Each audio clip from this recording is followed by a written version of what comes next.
Buenos y santos días les dé Dios, mis queridos hermanos. Les saludamos con...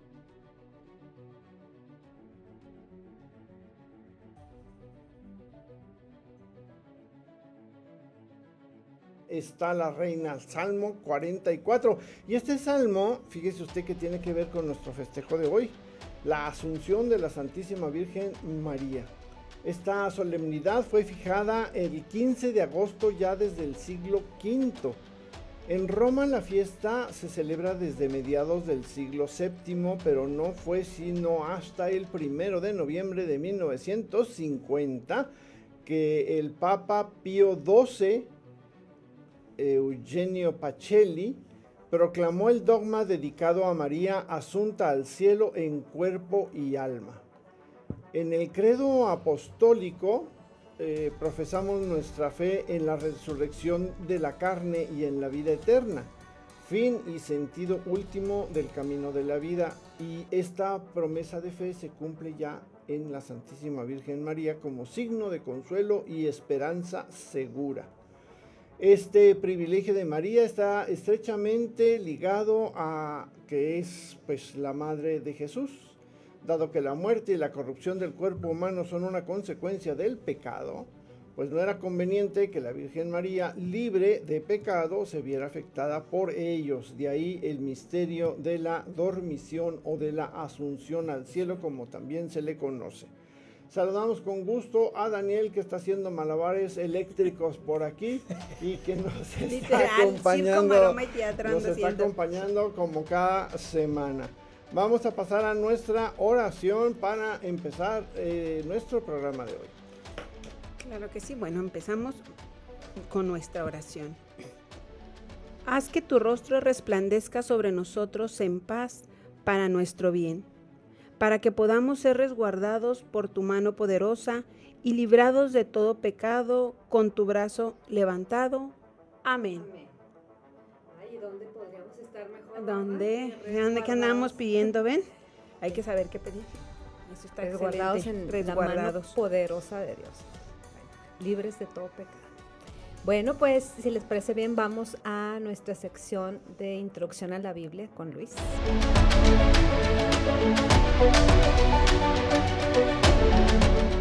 Muy buenos días, querido oyente.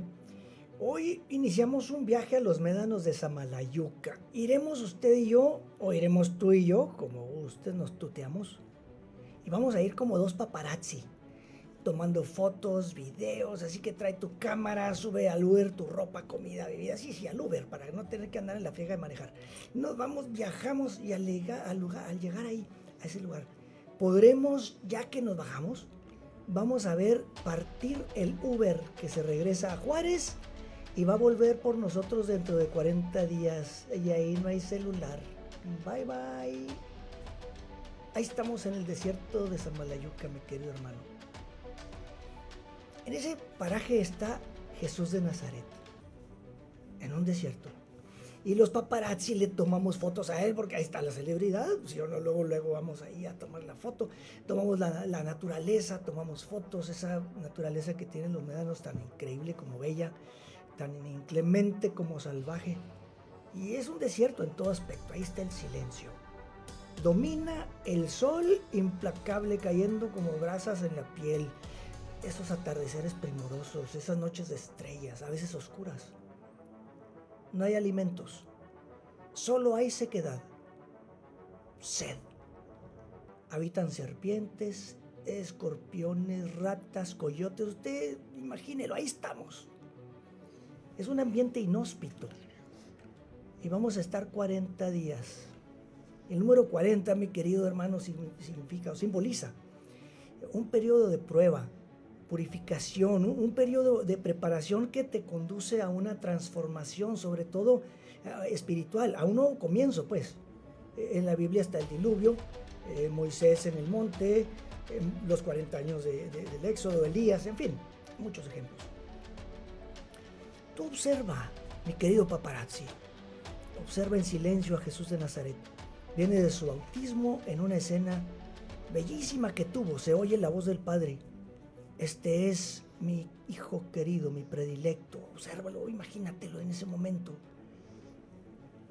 No dice nada la Biblia al respecto, pero estoy seguro que el cielo entero guardó silencio cuando se oyeron las palabras del Padre. Esta es una gran revelación.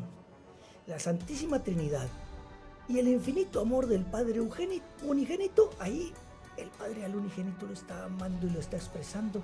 Y está la Santísima Trinidad presente en esa escena del bautismo de Jesús. Está el Padre hablando, está el Hijo recibiendo el bautismo y está el Espíritu Santo en forma de paloma.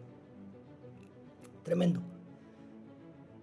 Oye, esto genera alboroto a todo nivel, ¿eh? Es como, se me figura así como cuando un niño, el niño de la clase ejemplito, entonces le ponen su estrellita porque se portó bien, hizo la tarea y todas esas cosas. Y mire, luego empiezan los demás compañeritos a ver cómo se lo echan a este. A ver cómo le hacen bullying y empiezan a codearse ahí para hacerse señas. Empieza doña Envidia a trabajar. Cuando el jefe elogia a una persona en el equipo, empieza la envidia a trabajar contra aquel que hace las cosas bien, que lo elogiaron. Pues lo mismo pasa con Jesús. Ahora, debo de aclarar, el ayuno de 40 días no conviene intentarlo. Eso es Jesús de Nazaret y eso es bíblicamente hablando, y saquemos el mensaje que hay ahí. Si tú quieres meterte a un ayuno, ve con tu médico y tu sacerdote para que lo lleves a cabo como Dios manda. Y como el médico, la ciencia te van diciendo también.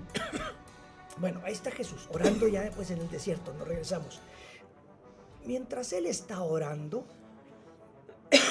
pues tú y yo pues, estamos esperando, ya tomamos unas fotos, estamos comiendo, bebemos, jugamos, trabajamos, descansamos, chismeamos y hasta nos aburrimos. Y Jesús orando, dice la Biblia, movido por el Espíritu Santo. Y aquí surge una primera pregunta. ¿Cómo utilizas tú el tiempo que pasas en la vida, mi querido hermano? ¿Cómo lo aprovecha usted, mi querida hermana? Porque Jesús lo aprovechó. ¿Y tú? ¿Y yo? ¿Seguimos acaso el ejemplo de Jesús? Ánimo, mis queridos paparazzi. Todavía hay tiempo. Todavía hay tiempo. Entonces, sin más detalles, pues entramos a la primera tentación. ¿Usted se acuerda de las 3 tentaciones del desierto? Entramos a la primera. Nos regresamos allá al desierto. Ya pasó el tiempo, en este ambiente natural, Jesús finalmente, después de todos esos días, le llega el hambre y la sed. Y aquí empieza el drama. Trae tu cámara. Toma fotos, vente varios ángulos. Ahora es cuando se acerca a Jesús, ese personaje misterioso, sombrío. Llega siniestro, el tentador. Tómale video. Él viene ocultando el rostro, mientras que Jesús tiene su rostro hacia el cielo. El rostro de frente y sereno. Y entonces, bueno, llega el tentador y le dice, si eres hijo de Dios, di que estas piedras se conviertan en pan. Mire, es astuto el demonio, mi querido oyente. Con una verdad llama la atención y con eso pretende inflar el ego, alborota los ánimos y luego suelta la tentación. Y así lo hace contigo y conmigo. Hay que estar muy listos. Mire cómo llegó. Si eres el Hijo de Dios. Y luego suelta la tentación. Ay, tan bueno que eres tú también que te portas. La lengua viperina. Híjole. El cascabel a todo el cara. Entonces, convertir las piedras en pan es la tentación de la subsistencia material. Usar el poder de Dios para saciar una necesidad propia en vez de confiar en Dios, en vez de respetarlo a Él, en vez de amarlo con todo el corazón. Esto simboliza pues la atracción de vivir solo para mi propio bien, aunque sea legítimo, porque en este caso era hambre. San Pío de Pertalchino una vez le manda a hablar a su papá y lo va a verlo. Dice, Pío, estoy muy malo. Haz oración por mí para que sane. Y Pío se queda muy serio viéndolo. Dice, ándale, hijo. Pues soy tu papá, échame la mano. Y se queda serio Pío y le dice, es que sabes, papá, que entre el Señor y yo hay un acuerdo. No voy a usar los carismas que Él me da para cuestiones personales. No puedo orar por ti. Wow. Y el papá se queda y se palidece más. ¿Qué te pasa, hijo? Pero no puedo, papá, porque tengo un acuerdo con el Señor. Mejor ven, me siento aquí junto a tu cama y confiésame tus pecados.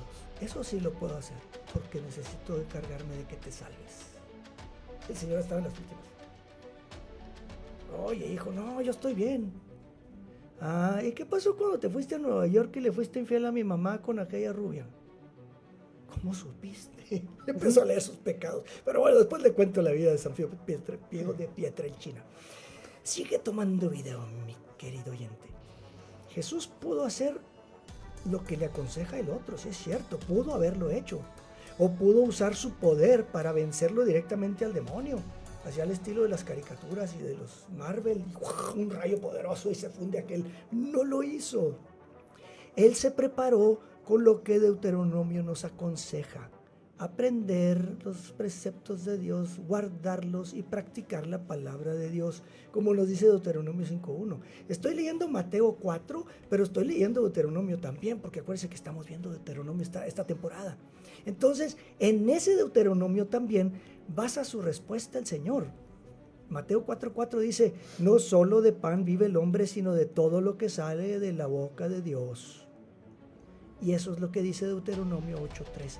El Evangelio no se había escrito todavía, pero el Deuteronomio sí. Jesús lo había leído y se lo sabe de memoria y se lo aprende y lo guarda y lo lleva en su corazón para usarlo en el momento que se necesita. ¿Sí se le va entendiendo con dónde vamos? Híjole, es que está lleno de sabor esto.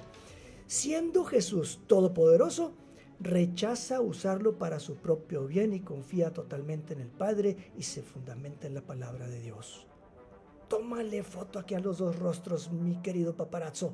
Observa la paz, la serenidad, el amor que refleja uno, mientras que el otro enrojece enfurecido porque este gallo le salió bravo y de a veras, serenamente.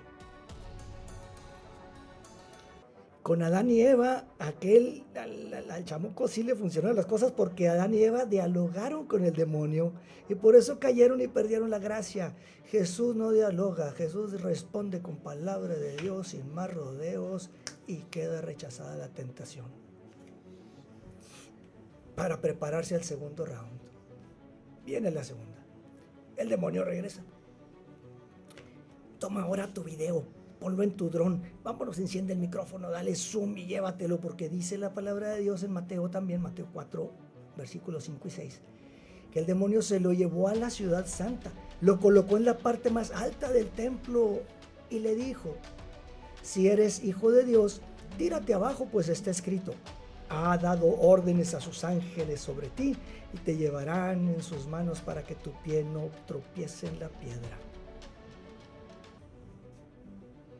El hecho de estar en la parte más alta del templo simboliza de que estaba más cerca del cielo, más cerca de Dios que todos los demás seres humanos.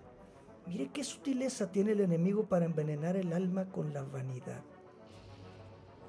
Y luego le repite que es hijo de Dios, si eres el hijo de Dios, como diciendo, o sea, mira, tú ya estás en otro nivel, o sea, tú ya supera, porque tienes que crecer a lo siguiente. O sea, no, es fresa. Además es fresa. O sea, ¿qué te pasa? Mira que tú tienes un papi que te consiente, o sea, tú puedes hacer lo que quieras, ¿ves?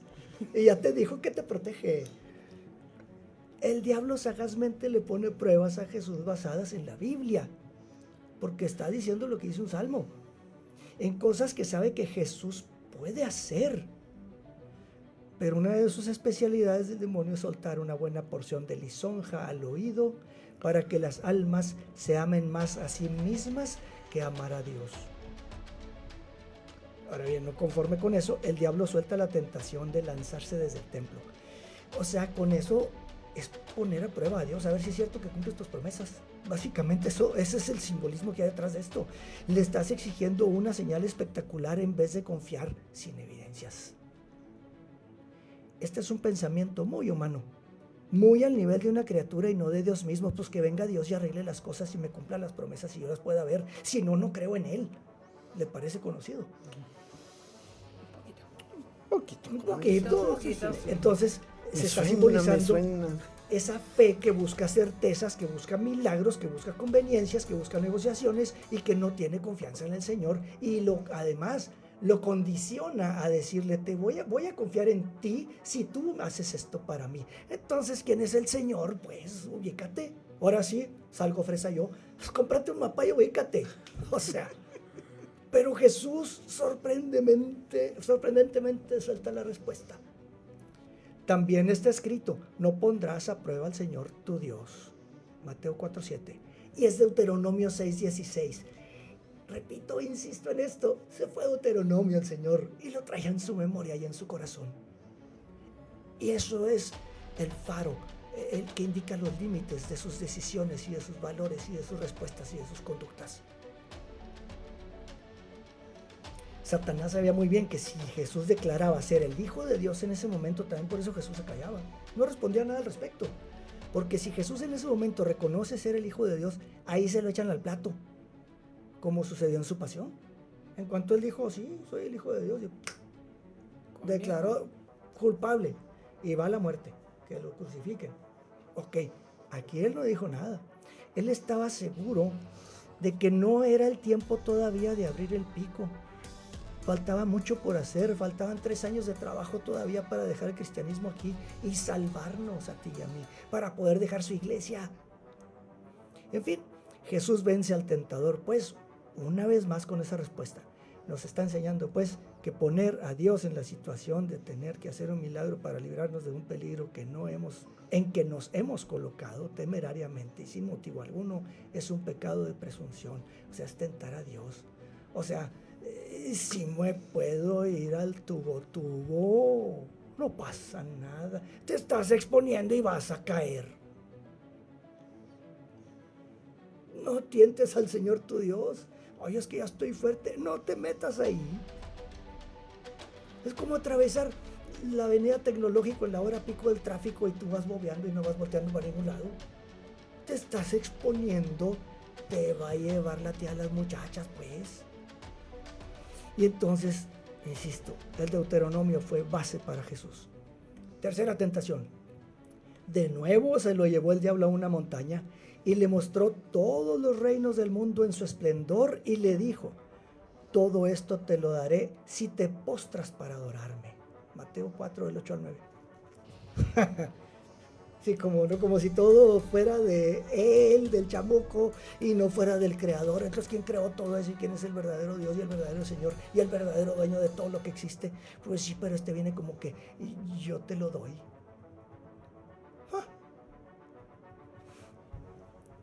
El demonio nomás se anda paseando por el mundo, pero no es dueño de él.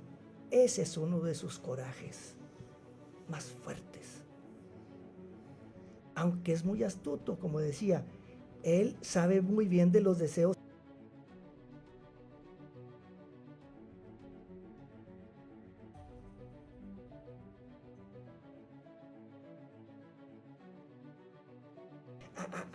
Es donde, oye, ya no es que no se. Mira, cuando tú abres la Biblia, oye, los chamucos, algunos pretenden dar lata. Había un libro que se llamaba Las cartas del diablo a su sobrino. Y en una de las cartas que le escribe el diablo mayor a su sobrino, le dice, oye, Orugario, le dice, ponte listo, que tu paciente no abra ese libro. No lo dejes que abra ese libro. Tú dile que ya leyó mucho y que ya ha estado, que tiene que superar esta crisis y esta situación. Y es la siguiente etapa a la que tiene que ir. Y entonces empezar a leer libros de mucha cultura. Y los mejores libros de los mejores escritores actuales. Tú dile por ahí. No dejes que abra ese libro, porque cuando ese libro se abre, surge una luz luminosa, pestilente para nosotros, que no podemos acercarnos ya al paciente. No lo dejes que abra ese libro. Ese libro de cartas del diablo o sea, está lleno de inteligencia y astucia. Pero eso es lo que sucede. Tú abres la Biblia y estás en comunicación directa con Dios. Y aquí están pues 3. Me regreso porque ya se me fueron las cabras al monte. 3 clásicas de la tentación. Tener, ahí están los bienes. Saber y controlar todo, poner a prueba a Dios. Y un poder, el dominio de todo. O sea, estaban en el orden económico, porque está el pan, en el orden político, por los reinos de la tierra, y en el orden religioso, porque se puede hacer un milagro. Mira, aquí veo escondiditas las 4 P's. Placer, poseer, poder y parecer. Ahí están. El diablo quiso apartar a Jesús de la voluntad del Padre. ¿Y qué crees que quiere hacer contigo y conmigo? Nos quiere apartar de la voluntad del Padre. Pero Jesús se preparó para la tentación, orando y ayunando. Esas son las armas más eficaces para resistir las tentaciones. Una más. Leía la Biblia. No era Biblia en ese entonces, pero iba a las reuniones de las sinagogas y ahí se leía la Biblia, se leían los rollos del Deuteronomio. Pues ahí se los aprendió. Jesús no dialogó con el demonio como lo hicieron Adán y Eva.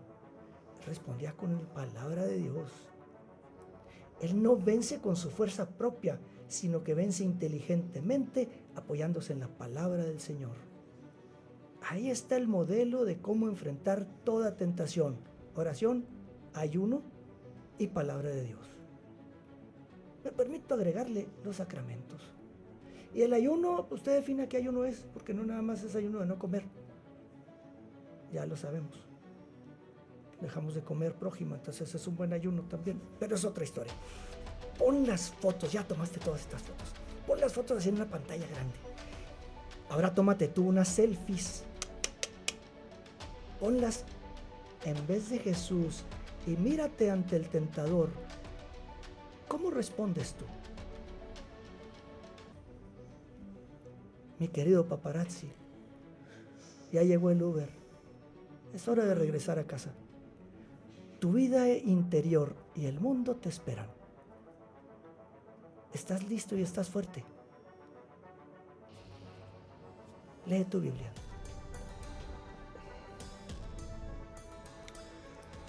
No, pues sí. No, mira, yo creo que hay una cosa muy importante en todo lo que tú has dicho y que a veces caemos en ese error de pensar, de decir, no, pues es que Jesús lo venció porque pues era Jesús, era Dios. Pues sí, eso lo sabía el demonio, pero Jesús se somete a las tentaciones como hombre. ¿Para qué?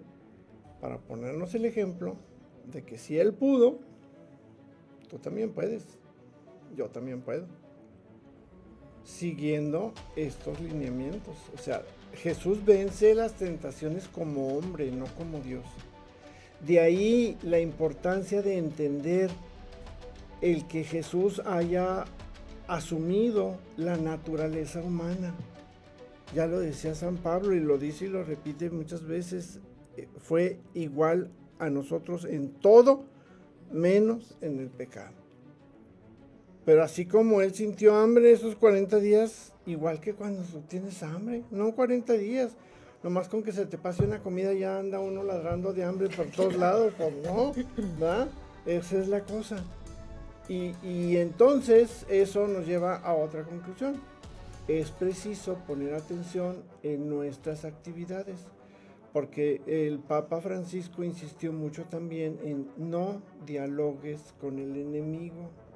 Ahí es donde surgen todos los problemas. En el momento que tú tienes una tentación y empiezas a dialogar sobre eso, mal cuento, porque lo más seguro es que termines en el piso.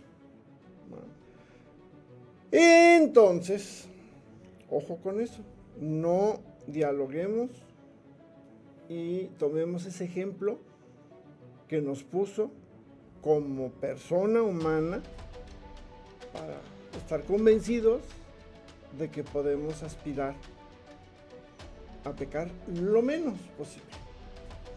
Y cuando caigamos en pecado, porque vamos a caer, pues es seguro, pues que sean pecaditos chiquitos así, inofensivos, que no dañen mucho esa relación con el Señor. Que no pongamos en riesgo. ¿Sí? Sí, y que podamos avanzar también, que no sean los mismos, ¿verdad? Porque a lo mejor son chiquitos, pero son así constantes, hay que también trabajar en ellos. Y a mí se me hizo bien, pues bueno, todo lo que comentabas, Luis, pues con muchas enseñanzas y muchas cosas que podamos nosotros tomar para diseñar esa estrategia para enfrentar la tentación, ¿no? este ejemplo que nos das de oración y ayuno, pero también el conocernos a nosotros y el conocer esas tentaciones y como decías ahorita el Papa Francisco, que decía, bueno, pues ustedes sean santos, o sea, Dios nos quiere santos, pero santos inteligentes, prudentes, que diseñen pues esas estrategias para hacer frente a estas tentaciones y luego abordarlas desde un principio. O sea, no dejar como que no, sí puedo con esto y me sigo y a la hora que ya quiero no caer en esa tentación, pues ya estoy bajo el ataque, ¿no? Entonces ya no me puedo salir. Entonces desde un principio, como dices, no dialogar, ¿verdad? No entrar en ese y no caer con los pretextos esos del clásico fumador o el bebedor. Cuando quiera lo dejo. Pues sí, nomás que nunca quieres. Pues no, ese es el problema. No quieres decir, no, sí puedo, pero ya cuando está con la mano en el vaso así, ya es lo que es. Sí. Ya no voy a fumar y el cigarro en la oreja, ¿no? Pero vamos a corte y regresamos en un momentito más para continuar con nuestro programa.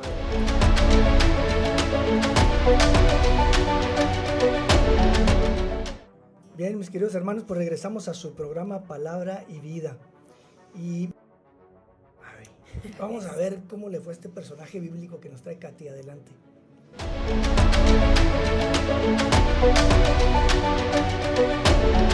Bueno, pues seguimos aquí en nuestro programa y el día de hoy les voy a platicar, les voy a presentar, les voy a compartir a Merab, la princesa que aprendió que Dios permanece fiel. ¿Sí? Merab nació en la época de grandes cambios para Israel. Su padre, que era Saúl, había sido elegido por Dios como el primer rey del pueblo. Durante los primeros años de su reinado fue un hombre valiente y humilde.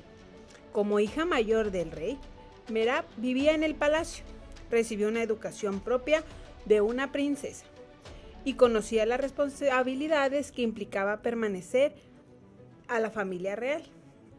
En aquellos tiempos, los matrimonios de las hijas de un rey no eran decisiones personales. Con frecuencia servían para fortalecer alianzas políticas o recompensar algunos actos de valentía. Así que, tiempo atrás, Saúl había prometido que quien derrotara a Goliat recibiría grandes riquezas y la mano de su hija mayor. Cuando David se ofreció a pelear contra este filisteo, Saúl le dijo: «He aquí, yo te daré a Merab, mi hija mayor, por mujer. Solamente sé valiente por mí y pelea las batallas de Yahvé». Así que el futuro de Merab dependía de decisiones tomadas por otros. En aquella sociedad las mujeres rara vez elegían con quién casarse. Cuando llegó el momento, ocurrió algo inesperado. Saúl rompió su promesa por culpa del egoísmo y de los celos, y así que en lugar de entregar a Merab como esposa de David, la dio en matrimonio a Adriel. También hemos hablado de Adriel, ya también hablamos. Esta decisión revela hasta dónde puede llegar el corazón dominado por el pecado. Saúl utilizó incluso a su propia hija como parte de una estrategia para alcanzar sus objetivos personales. Recordemos, ahorita hablábamos de las estrategias. A Saúl la usó para mal. En lugar de actuar como un padre que protegía a su familia, permitió que sus intereses estuvieran por encima del bienestar de la princesa o de su hija mayor.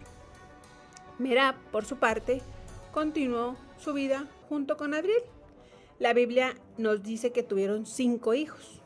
Probablemente su hogar conoció momentos de alegría y de esperanza como cualquier familia. Sin embargo, las consecuencias del pecado de Saúl siguieron alcanzando a toda su descendencia. Años después, cuando David era rey, Israel sufrió una fuerte hambre durante 3 años consecutivos. Así que David buscó la dirección de Dios y descubrió que aquella calamidad era consecuencia del incumplimiento del juramento que Saúl había hecho a los gabaonitas. En su afán de engrandecer a Israel, Saúl había intentado exterminarlos, quebrantando un pacto establecido muchos años antes. Para reparar aquella injusticia fue necesario entregar a algunos descendientes de Saúl. ¿Y qué cree? Entre ellos estaban los 5 hijos de Merab. Y aunque la Biblia no la vuelve a mencionar, su historia deja profundas enseñanzas para todos nosotros. En primer lugar, aprendemos que los celos destruyen. Saúl permitió que la envidia creciera hasta convertirlo en un hombre incapaz de cumplir su palabra. Lo que comenzó como una simple comparación terminó afectando a toda su familia. En segundo lugar, la historia de Merab nos enseña que Dios no considera a las personas como instrumentos. Aunque Saúl utilizó a su hija para intentar eliminar a David, el Señor nunca dejó de ver el valor de cada persona. Para Dios, nadie es un objeto que pueda manipularse para beneficio propio. Merab también representa a muchas personas que han sufrido consecuencias por decisiones que ellos nunca tomaron. Hay quienes nacen en hogares difíciles, enfrentando injusticias o ven cambiar el rumbo de su vida por acciones ajenas. La historia de Merab nos recuerda que Dios conoce ese dolor y permanece presente aun cuando las circunstancias parecen injustas. Hoy vivimos en un mundo donde muchas promesas se rompen. Existen amistades que terminan, compromisos que no se cumplen y personas que buscan su propio beneficio sin pensar en los demás. Frente a esta realidad, la historia de Merab nos invita a mirar al único que nunca falla en su palabra, que es Dios. Merab nos deja una enseñanza muy actual. Las decisiones de una persona pueden bendecir o herir a toda una familia. Pero los propósitos de Dios jamás pueden ser frustrados. Su historia nos invita a preguntarnos: ¿estoy permitiendo que los celos, el orgullo, el egoísmo influyan en mis decisiones? ¿Cumplo las promesas que hago? ¿Confío en los planes que Dios tiene para mi vida, aunque cambien inesperadamente? Que el ejemplo de Merab nos recuerde que aunque los seres humanos fallen, el Señor permanece fiel para siempre y que nuestra esperanza debe descansar únicamente en Él. Esta pobre mujer sí le fue mal, pero pues simplemente el hecho de ver a sus 5 hijos morir, pues sí estuvo feo. ¿Cómo la ven? ¿Quién iba a comentar? Tú, Luis. Bueno, pues yo veo ahí, la parte esta, ¿no? De cómo los celos, el orgullo, el egoísmo, y precisamente en esta semana el Evangelio nos hablaba de cómo el que se ama a sí mismo se pierde, ¿no? Y el que se aborrece a sí mismo, pues en este mundo se asegura para la vida eterna. Entonces, ¿cómo podemos nosotros resistirnos frente a ese ego para hacer el bien? Y que con la gracia de Dios, pues eso se convierta más bien, nuestra actitud sea más bien de servicio. Entonces, en este caso, pues nos decías, ¿no?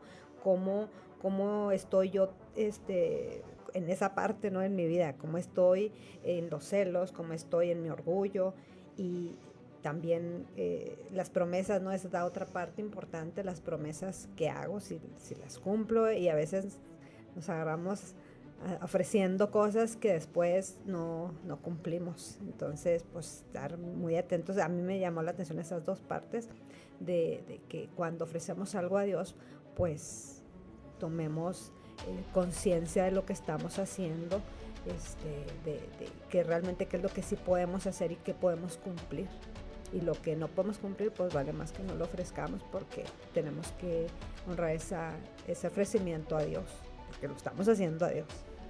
Y hay un contraste muy interesante en el tema que nos acabas de plantear, porque por un lado Luis nos habla con un ejemplo de Jesús, en donde consciente de quién es y qué tiene que hacer y cómo hay que enfrentar al enemigo, por el otro lado está Saúl, que estaba súper convencido de que Dios estaba con él, y que sutilmente, ahí no no vemos un diálogo directo con el tentador de parte de Saúl, pero sí vemos que el profeta Samuel va y le dice, te has alejado, y no reconoce, y él está súper convencido de que está haciendo la voluntad de Dios, y Dios ya está ungiendo a David como rey por medio de por medio de Samuel. Entonces, eso nos debe servir como ejemplo. O sea, si yo puedo vencer como Jesús, tengo que evitar tomar actitudes como las de Samuel. Y eso, aguas, porque luego nos pasa a los que según nosotros estamos muy cerca de la iglesia, ¿verdad? Los buenitos. Sí. No, es que yo estoy haciendo la voluntad de Dios y estás atropellando ahí o estás cayendo en pecado y no te estás dando cuenta y según tú estás haciendo lo que debes de hacer y nada, que ya te enredaste con el tentador y ya te envolvió y ya dialogaste y ya hiciste y tú sigues convencido de que estás haciendo bien cuando a todas luces, por todos lados estás viendo que los resultados no se están dando y es que ahí no nos ponemos a ver los resultados. Yo hago lo que yo digo que tengo que hacer y no me interesa que pase a mi alrededor, ¿no? Aunque afecte a... O que afecta o no afecta, o te vuelves candil de la calle y oscuridad de tu casa, ¿verdad? Entonces, tal cual. Es un contraste muy interesante. Y en el caso de Merab, su papá le prometió a David, te voy a dar a Merab como esposa. Eso incluye o implica la promesa, Merab, te voy a dar como esposa a David, él será tu esposo. Y a la hora de la hora, por sus celos, emociones en desorden y demás, sus pasiones en desorden, se lo da a otro más. Pero resultó que David fue el rey. Imagínense la vida de Merab, ahí en los rincones como la muñeca fea. Llorando, la muñeca fea. Yo pudiera ser la esposa del rey David, la primera esposa. La primera. Y resulta que nomás por los berrinches de mi papá, vacando con Adriel. Bueno, pero le evitó la pena de tener que después compartir ahí con Betsabé. Matices. Esas son otras pasiones. Esa es otra historia. Pero bueno, ¿qué les parece? Sí, pero su lugar no se lo hubiera quitado a nadie. Nadie se lo hubiera quitado. ¿Qué les parece si nos vamos al magisterio de la iglesia? Porque... Bueno, pues yo creo que... No, ya tenemos que despedirnos. Ya son 8:30. 8:30. Tenemos que, le vamos a quedar al pendiente para la próxima. Se le vamos a deber. Lo dejamos pendiente. Hoy andamos pidiendo crédito. Para tener tiempo de despedirnos. Okay. Muy bien. Sí. Bueno, pues entonces, ¿qué creen? ¿Qué creen? Hoy empezamos clases en el Instituto Bíblico, así que ahorita cerramos el programa temprano precisamente para que se arranque y se meta a estudiar la palabra de Dios, a profundizar y que el tentador no lo agarre como el tigre de Santa Julia, ¿verdad? Entonces, más vale que Qué nos explícito. pongamos... Qué explícito. Qué explícito, ¿verdad? Más vale que nos pongamos al hacha, como decía el padre Solís, y nos pongamos bien abusados, porque si no, ya sabes por dónde nos podemos ir. Los invitamos pues a que se sumen a profundizar en la fe. Y si no puede ir hoy porque, no pensé, yo creí que no se apure, véngase la próxima semana, puede inscribirse también para las clases presenciales entre semana. Entre usted a la página del Bíblico, www.biblico.mx, ahí llena su solicitud de inscripción. O si no, mande un mensajito, me quiero inscribir, y le pone ahí al 656-176-6890. Hasta suena así como cancioncita. 176-6890. 176-6890. Y anímense. Vámonos inscribiendo, vamos haciendo profundización de nuestra fe y vamos transformando este mundo en un mundo más chida, como dicen ahora los chavos. La chaviza. Sí, la chaviza. Porque yo según decía yo que también era chavorruco, pero no, yo de chavo no tengo nada, ya no me quedó lo puro ruco. Ya somos rucos chavos. Ya somos ruco chavos. Y cada vez menos chavos. Bueno, pero para antes de irnos viene nuestro camino del día de hoy, Luis, si eres tan amable. Claro que sí, Jorge, es el camino 669. Está bien que sirvas a Dios como un hijo, sin paga, generosamente. Pero no te preocupes si alguna vez piensas en el premio. Lo cual no está mal. No está mal. No, está suave. Acuérdate que tu libro queda escrito en el libro de la vida, tu nombre queda escrito en el libro de la vida. Eso ya lo agregué yo. Pero aquí nos dejó pensando, como siempre, Escribá de Balaguer. Sí, tremendo, don José María. Bueno, pues nos despedimos con alegría y con la esperanza de que nuestro contenido de hoy haya sido de su provecho y con el deseo de que la paz y el amor de Dios les acompañen siempre. Compartimos micrófonos el día de hoy. Mónica, Katy, Luis y Jorge en un programa más de Palabra y Vida. Generate by AI.